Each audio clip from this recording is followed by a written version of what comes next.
أعوذ بالله من الشيطان الرجيم. بسم الله الرحمن الرحيم. من ذا الذي يشفع عنده إلا بإذنه يعلم ما بين أيديهم وما خلفهم ولا يحيطون بشيء من علمه إلا بما شاء. صدق الله العظيم وصدق رسوله النبي الكريم ونحن على ذلك لمن الشاهدين والشاكرين والحمد لله رب العالمين.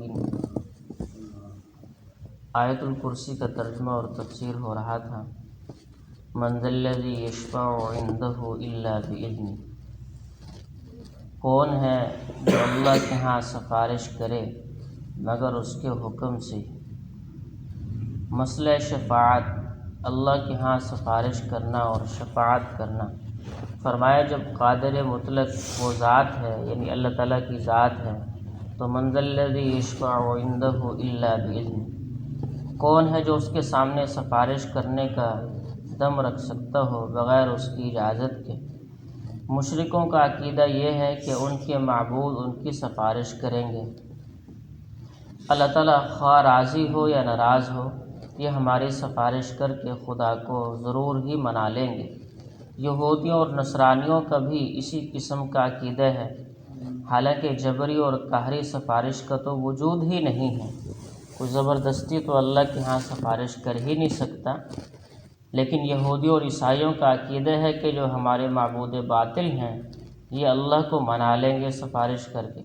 اس سے پہلی آیت میں گزر چکا ہے کہ اس دن نہ خرید و فروخت ہوگی، نہ کوئی دوستی کام آئے گی، ولا خلۃ ولا شفاعہ. اس سے پچھلی آیت میں گزر چکا ہے، آیت الکرسی سے پچھلی آیت میں، کہ نہ وہاں پر کوئی خرید و فروخت ہوگی، نہ کوئی دوستی کام آئے گی، ولا شفاعہ، اور نہ کوئی سفارش کرنے والا ہوگا. ہاں اللہ تعالیٰ کی اجازت کے ساتھ سفارش کرنے کی اجازت ہوگی. اشرف المخلوقات میں سب سے افضل انسان حضور صلی اللہ تعالی علیہ وسلم خاتم النبیین نے ارشاد فرمایا کہ قیامت کے دن رب العالمین کے سامنے مجھے بلایا جائے گا اور اللہ تعالیٰ کے حضور میں لمبا سجدہ کروں گا. پھر مجھے حکم ہوگا یا محمد ارفع رأسک، اے محمد اپنے سر کو اٹھائیے اور جو آپ نے کہنا ہو وہ کہیے، آپ کی بات کو مانا جائے گا.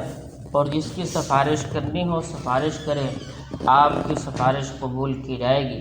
تو مجھے حکم ہوگا میں اس سے پہلے ایک لمبا سجدہ کروں گا، اس میں اللہ کی تعریف اور حمد اور بیان کروں گا. اس میں ایسی اللہ کی حمد بیان کروں گا. آپ نے فرمایا مجھ سے پہلے کسی نے ایسی اللہ کی حمد بیان نہیں کی ہو، اور نہ ہی میرے بعد کوئی اللہ کی ایسی تعریف کرے گا، نہ ہی کوئی ایسی حمد بیان کر سکے گا. اور وہ اللہ تعالیٰ کی تعریف اور حمد اسی وقت اللہ تعالیٰ مجھے سکھائیں گے کہ میں اللہ کی اس کی تعریف کروں گا اور حمد بیان کروں گا. پھر اللہ خود ہی حکم فرمائیں گے یا محمد ارفع رأسک اشفع تشفع سل تعطیٰ، اور حکم ہوگا کہ اے محمد اپنے سر کو اٹھائیں، سوال کریں، آپ کے سوال کو پورا کیا جائے گا. سفارش کریں اور آپ کی سفارش بھی قبول کی جائے گی. اے محمد صلی اللہ علیہ وسلم آپ اپنے سر اٹھائیں، آپ بات کریں، آپ کی بات سنی جائے گی، آپ سفارش کریں، آپ کی سفارش قبول کی جائے گی.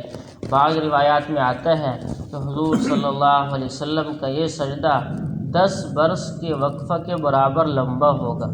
جتنا 10 سال کا عرصہ ہوتا ہے اتنا لمبا آپ کا یہ سجدہ ہوگا. کیونکہ میرے دوستو قیامت کا ایک دن ہی 50,000 سال کے برابر ہوگا. تو 10 برس کے برابر سجدہ کرنا کوئی جو ہے عجیب بات نہیں، لیکن پھر بھی اتنا لمبا سجدہ. اس کے بعد اللہ تعالیٰ سفارش کی اجازت دیں گے. بغیر اجازت کے کوئی سفارش نہیں ہوگی، اور اجازت بھی اس شخص کے لیے ہوگی، اس شخص کو دی جائے گی جس کا عقیدہ توحید پر ہوگا اور اللہ تعالیٰ کو پسند ہوگا. وَلَا يَرْضَى لِعِبَادِهِ الْكُفْرَ، اللہ تعالیٰ کفر والے عقیدے اور شرک والے عقیدے کو پسند نہیں کرتے. جس کے عقیدے کے اندر شرک ہو اور کفر ہو اللہ کو وہ پسند نہیں. خالص توحید اللہ تعالیٰ کو پسند ہے، وہ کفر کرنے کی توفیق تو دے دیتا ہے، کافر کی رسی تو دراز کر دیتا ہے، مگر ان سے راضی نہیں ہو سکتا، ہر حال میں ان سے ناراض ہوتا ہے، کیونکہ اس کے نزدیک والکافرون هم الظالمون، کافر لوگ ہی اصل ظالم ہیں۔ نیز یہ کہ ان الشرک لظلم عظیم، کافروں کے بارے میں تو صاف فرمائے کہ یہ ظالم ہیں اور ہمیشہ ان کا ٹھکانہ جہنم ہے، اور شرک کے بارے میں کیا فرمایا، ان الشرک لظلم عظیم۔ لقمان علیہ السلام کے اپنے بیٹے کو نصیحتوں کے اندر بھی یہ حکم ہے، اور نصیحت فرمائی تھی کہ اے بیٹے لا تشرک ان الشرک لظلم عظیم، اللہ کے ساتھ کبھی شریک نہ کرنا، اس کی عبادت میں شرک کرنا بہت بڑا ظلم ہے۔ لہذا قیامت کے دن سفارش دو شرطوں کے ساتھ مشروط ہوگی، اور مستحق سفارش ایسا شخص ہوگا من لا یشرک باللہ، کہ سفارش کرنے والے کے اندر پہلی صفت تو یہ ہو کہ وہ شرک کرنے والا نہ ہو، تو اس کو اجازت دی جائے گی جو اللہ کے ساتھ شریک کرنے والا نہ ہو، اور پھر یہ کہ بغیر اجازت کے سفارش نہ ہوگی۔ جب اجازت ہوگی تو انبیاء، ملائکہ، اولیاء، شہداء اور مؤمن سفارش کرنے والے ہوں گے۔ صحیحین کی حدیث میں ہے کہ نبی اکرم صلی اللہ علیہ وسلم بار بار سجدہ ریز ہوں گے، یعنی بار بار سجدہ کریں گے، اور اللہ تعالیٰ بار بار سفارش کی اجازت دیں گے۔ یہ سفارش مختلف قسم کے لوگوں کے لیے ہوگی۔ ایک دفعہ اجازت ہوگی کہ اس قسم کے لوگوں کے متعلق سفارش کریں، آپ صلی اللہ علیہ وسلم سفارش کر کے ان لوگوں کو دوزخ سے نکال لیں گے۔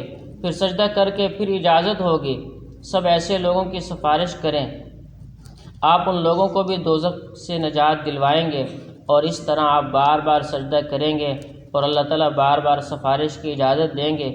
دعا کریں کہ اللہ تعالیٰ ہمیں حضور پاک صلی اللہ تعالی علیہ وسلم کی آخرت میں شفاعت نصیب فرمائے۔